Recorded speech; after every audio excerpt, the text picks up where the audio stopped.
I'm Joanna Coles. I'm the Chief Content Officer of the Daily Beast. And I am Samantha Bate, Chief Content Officer of Not Giving a Damn. Actually, that's not really true. You do give a damn. I do give a damn, and I care deeply also about inaugural fashions. For what does one wear to the christening of the kleptocracy? May I make a comment about Heggers, as I'm now going to call him? If Pete Hegseth was in Britain, he would already be named Heggers by now. And I thought he looked at his confirmation hearings as if he had been dressed by American Doll. He had socks on with a flag.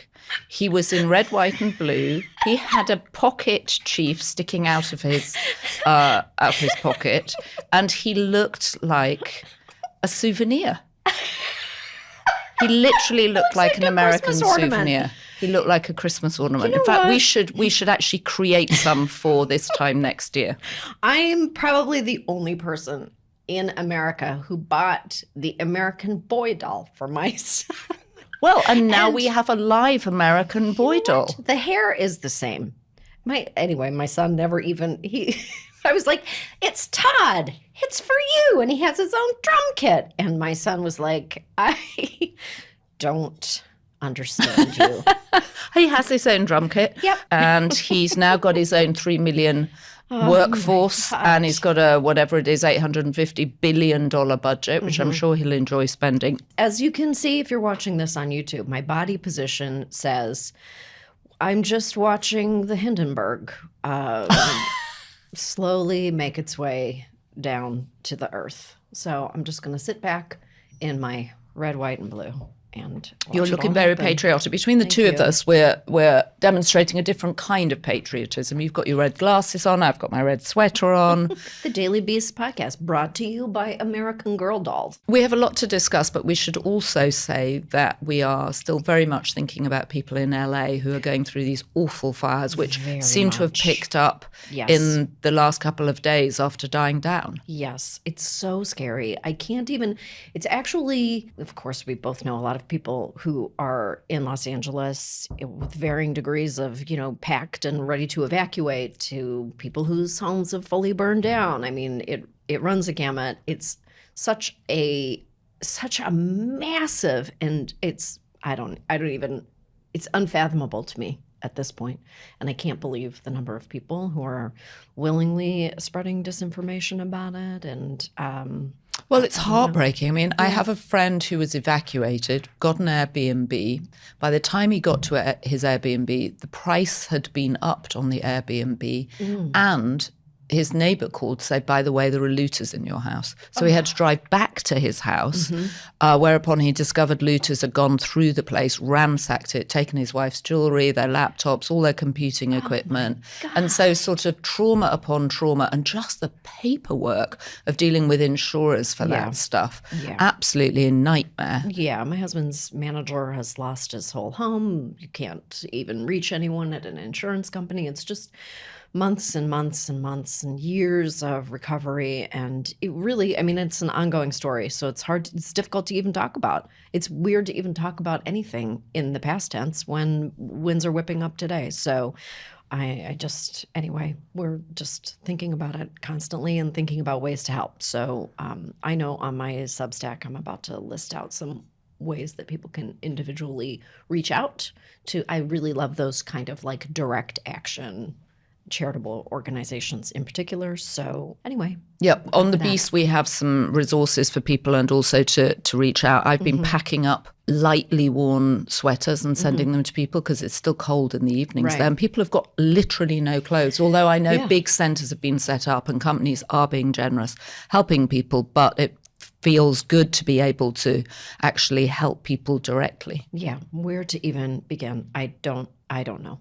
Meantime, you are going to D.C. this week. You are going to D.C. I'm going to D.C. for the parties. But the good news is that when I get there, I will be bright-eyed because you and I are drinking this matcha from a cleanse that we've agreed to go on together. I've never done a cleanse in my life, and I'm very nervous I won't be able to stick to it. I've never done a cleanse in my life.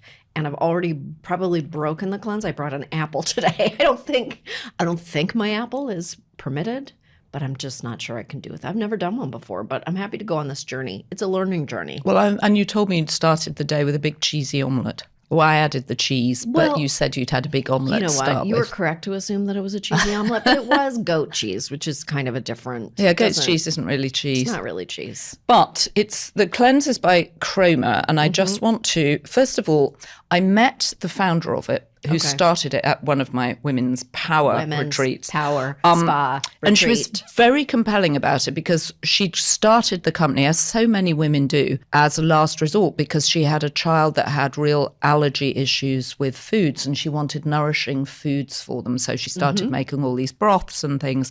And then her friends were like, oh, I love this. Will you make it for me? Long story short, it's turned into a company. And she has lost her home this week, living in LA, entirely burnt down. So here we are, nevertheless, sitting with her packets of Chroma, and there's fuel, there's afternoon, there's lunch, there's Boost. Packets, pouches, Yeah. whippers. I know, what is that? I haven't opened that. I got one of those and I don't understand what it is. It's a little blend. It's like a little hand blender it's a battery powered. Oh, Jesus. Oh, that's. Oh my God. Wow, it's really powerful. I just sprayed matcha all around the room. But it's great. It's like a frother. I think it's got a very sincere. Is this the message of that? I didn't find one of those bags. It's possible I haven't unpacked it properly. You're very good yet. at unboxing things if you didn't find your special pouch. So I want us to say out loud together. Okay. We commit to the journey. The pursuit of health and wellness can transform our lives together. Forever. Thank you.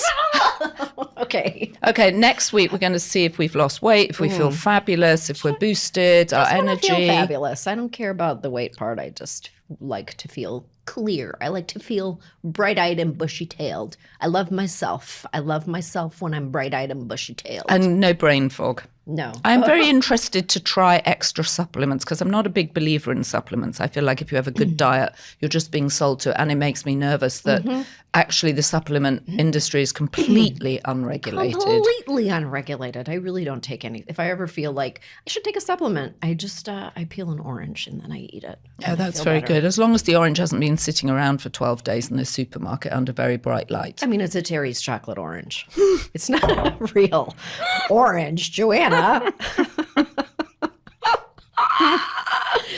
Match is going down the wrong way.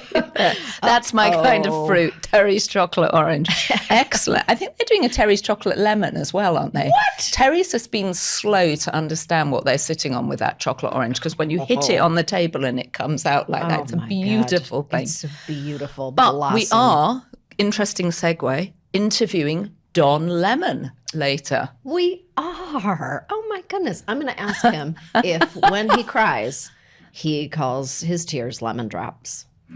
Interesting.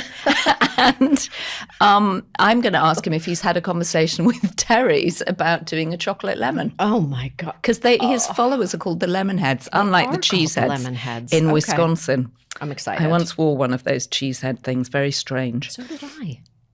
Oh, you did? You've worn a cheesehead? I've worn a cheesehead. I think we should do it on the pod. We should do it on the pod. We should wear one. I've forgotten where we are now, except that we are going to have our Beast of the Week, Don Lemon, who's going to be in DC. So we're going to talk to him about the inauguration, what he thinks about things, the fact that Michelle isn't going, what's all that about. And, of course, he was known for being a CNN anchor for a long time, and he's now got his own show on YouTube. Yes. Live at 5 and Hot Topics at 10. Yeah, I'm looking forward to talking to him. All right, but up first is our doughty Scottish editor, Hugh Doherty, and Julie Grace Brufke, our new hire in Washington, to talk us through Pete Hegseth's confirmation. Great.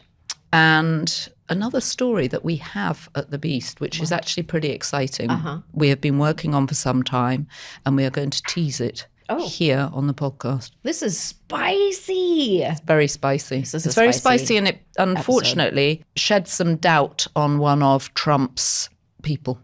What? Don't you dare tell me that you have doubts about his stellar cast of characters. It's about Tulsi Gabbard. No. We have so much more to get into. Let's take a quick break, make some money for this podcast, and when we come back, we'll be joined in the download by Hugh Doherty, our doughty Scottish executive editor at the Daily Beast, and Julie Grace Brufke, two DC experts.